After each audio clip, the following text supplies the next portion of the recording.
What if you could do math at the speed of thought? I'm about to show you a technique for addition that honestly feels like a superpower.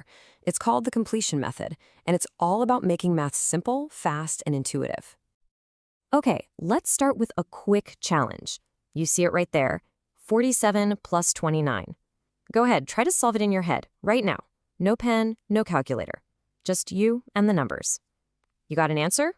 The answer is 76. How close were you? And more importantly, how fast did you get there? Now, if you found yourself doing that whole carry the one thing in your head, I'm about to show you a much, much faster way. So, how did we get to 76 so fast? It's not magic, I promise. It is a brilliantly simple shortcut that works with the way your brain already likes to think about numbers. So here's the game plan. First, we'll pull back the curtain on the secret. Then, we're going to solve some basic and then some advanced problems together. And by the end, I promise this will feel like second nature. Let's go. All right, section 1, the secret.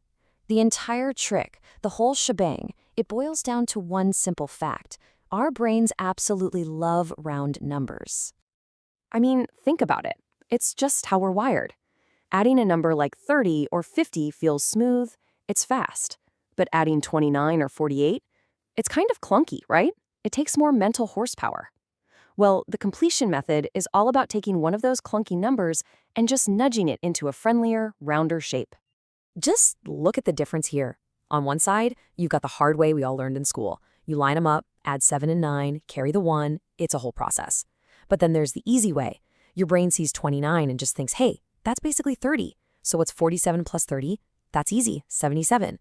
But wait a second, we added 1 too many, so we just have to take it back. 77 minus 1 is 76. See that? So much cleaner. And this isn't some new-fangled trick either.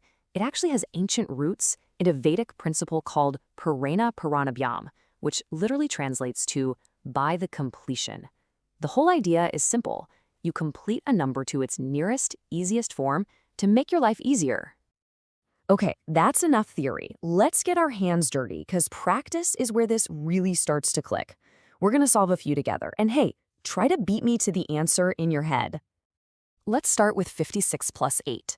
My brain immediately sees that 8 and thinks, man, that is so close to 10. So for a second, let's just pretend it is 10.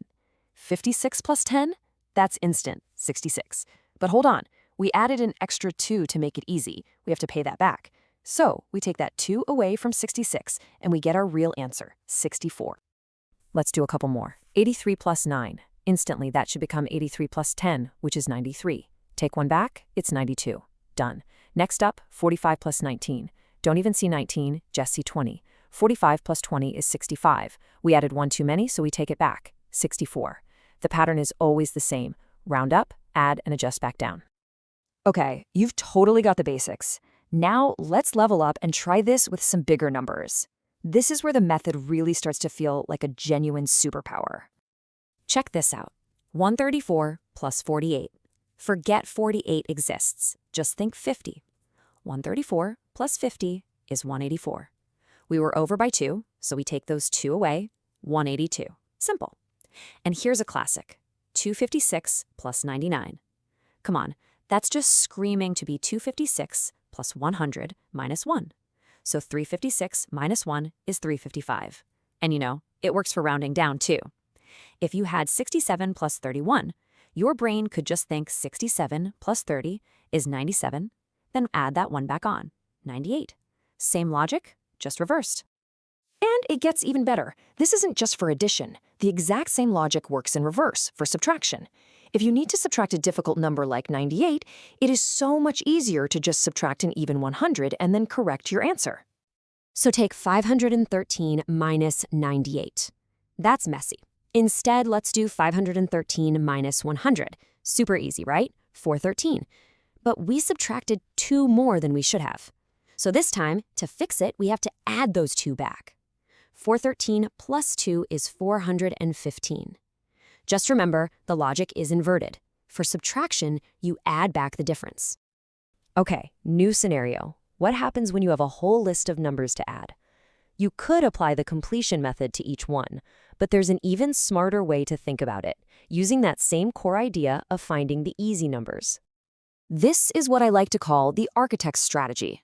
Before you start building the answer, you scan your materials.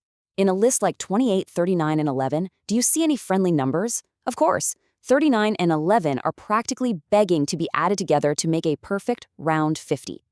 And once you do that, the whole problem just collapses. What looked like 28 plus 39 plus 11 has now become the incredibly simple 50 plus 28. The answer is 78. This pairing strategy is a game changer. If you see a list like 43 plus 27 plus 19, your brain should spot that 43 and 27 make a perfect 70 first. Then, 70 plus 19 is an easy 89. All right, let's bring it all home and master this thing. We just need to lock in a couple of key rules to make sure this is flawless for you every time. So, 3 key principles. First, always scan before you solve. Find the easiest number to round. Second, and this is the golden rule, adjust oppositely. If you add 2 to round up, you must subtract 2 at the end. And finally, just remember that inverse logic we saw. If you round down, like for a number like 31, you treat it as 30 and then add the 1 back on. If there is one mistake people make, it's just forgetting that final adjustment. It's so easy to do the first part and get excited. A fantastic way to prevent this is to talk yourself through it, even just in your head. Say, okay, I'm turning 48 into 50. I just added 2. That means I have to remember to subtract 2 later. That tiny mental note locks in the final step. All right, time for one last test. Let's put it all together. 158 plus 39. I'll give you a moment.